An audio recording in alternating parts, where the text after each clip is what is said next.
สวัสดีครับผมแสงเมืองมังกรนะครับเป็นนายสถานีวิทยุชุมชนแมปเรดิโอทางเมียนมาเนี่ยมีผลกระทบจากการยึดอำนาจนะครับเรื่องของสงครามระหว่างชาติพันธุ์ส่งผลทำให้เรื่องของผู้อพยพจากในเมียนมาเนี่ยเข้ามายังประเทศไทยตามแนวตะเข็บชายแดนเนี่ยมีจำนวนมากและขึ้นจะนับแล้วเรียกว่าจะมากขึ้นทุกวันนะครับพอมากขึ้นแล้วเนี่ยกลุ่มคนเหล่านี้ยังต้องการที่จะรับรู้ข้อมูลข่าวสารอยู่นะครับแต่ถ้าถูกปิดกั้นไปทางสื่อวิทยุหรือว่าไม่ได้รับการสนับสนุนเนี่ยกลุ่มคนเหล่านี้ก็จะไม่มีเรื่องของการรับรู้ข้อมูลข่าวสาร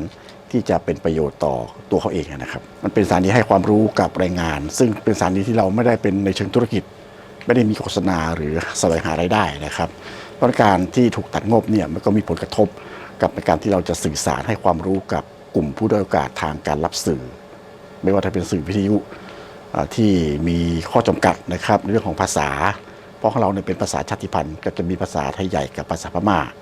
ซึ่งสองแรงงานทั้งสองกลุ่มเนี่ยทั้งสองภาษาเนี่ยก็จะมีความข้อจำกัดในการที่จะรับสื่อวิทยุอยู่นะครับจากประเทศต้นทางก็มีข้อจำกัดในเรื่องของทางการเมืองมีผลกระทบอยู่แล้วนี่นะครับซึ่งผลกระทบผมคิดว่ามันเป็นผลกระทบที่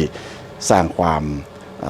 เดือดร้อนนะครับให้กับกลุ่มผู้ฟังโดยเฉพาะกลุ่มแรงงานที่มาจากพม่าကျွန်တော်နာမည်ကတော့ချစ်ချင်းလို့ခေါ်ပါတယ်ကျွန်တော်အခုလက်ရှိလုပ်နေတာကတော့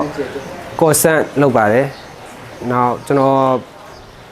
မာဘီမှာနေတဲ့ဇာတီကတော့ပဲခူးတိုင်းဒိုင်းမြို့နယ်ကနေပြီးတော့ဒီမှာလာပြီးလုပ်ကိုင်တာဖြစ်ပါတယ်ကျွန်တော်ထိုင်းကိုစရောက်တာတော့2009 2010ဝန်းကျင်လောက်တည်းကစပြီးတော့ရောက်တာပေါ့ခင်ဗျဟုတ်ပြီးတော့ကျွန်တော်ကအစပိုင်းက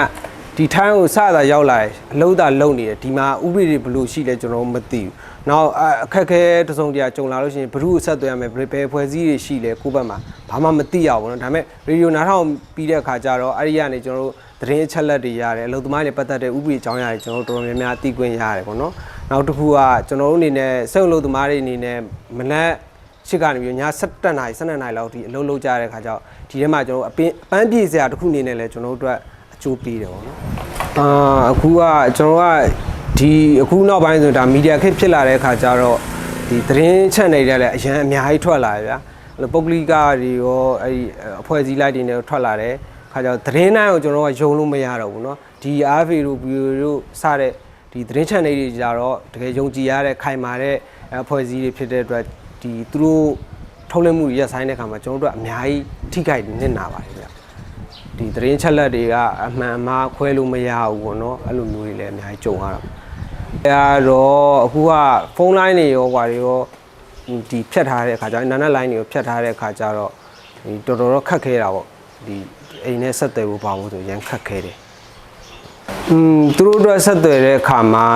အရန်သတိထားအောင်စကားပြောတာဆိုတာစအရန်သတိထားကျွန်တော်ဒီမှာလို့ပြောချင်းသူတို့ပြောလို့မရဘူးဗျာတင်မနိုင်ငံရေးနဲ့ပတ်သက်တဲ့အကြောင်းအရာတွေပါဆိုရင်စကားလုံးထွက်လို့မရဘူးဘာလို့သူတို့ရဲ့လုံခြုံရေးအတွက်ပေါ့နော်ကိုကတော့ဒီမှာဖြစ်တဲ့အတွက်ဘာမှမဖြစ်ဘူးနောက်တရင်ဟိုရင်ကိုဒီ Facebook ဟိုရင်းတွေပိုင်းမှာတင်တာအရန်ဂယူဆိုင်ကဘာလို့ဆိုတော့ကိုနဲ့ဒီအကောင့်တွေဟိုနေဆက်နွယ်ထားတဲ့အတွက်လေသူတို့လာပြီးအကောင့်တွေပဲလာတောင်းထားတယ်ဗျာအစရှိတယ်ဗျာသူတို့ရှိမှာရှိတဲ့ခါကျတော့သူတို့ထိခိုက်မှာဆိုတော့အရန်ဂယူဆိုင်ကတယ်ပေါ့တော့အခုမြန်မာပြည်ရဲ့လက်ရှိတာဖြစ်နေတဲ့အခြေအနေပေါ့နော်အဲ့အခြေအနေနဲ့ပတ်သက်ပြီးတော့ကိုယ်အနေနဲ့ဟောဘယ်လိုခံစားရလဲဆိုတော့ဟုတ်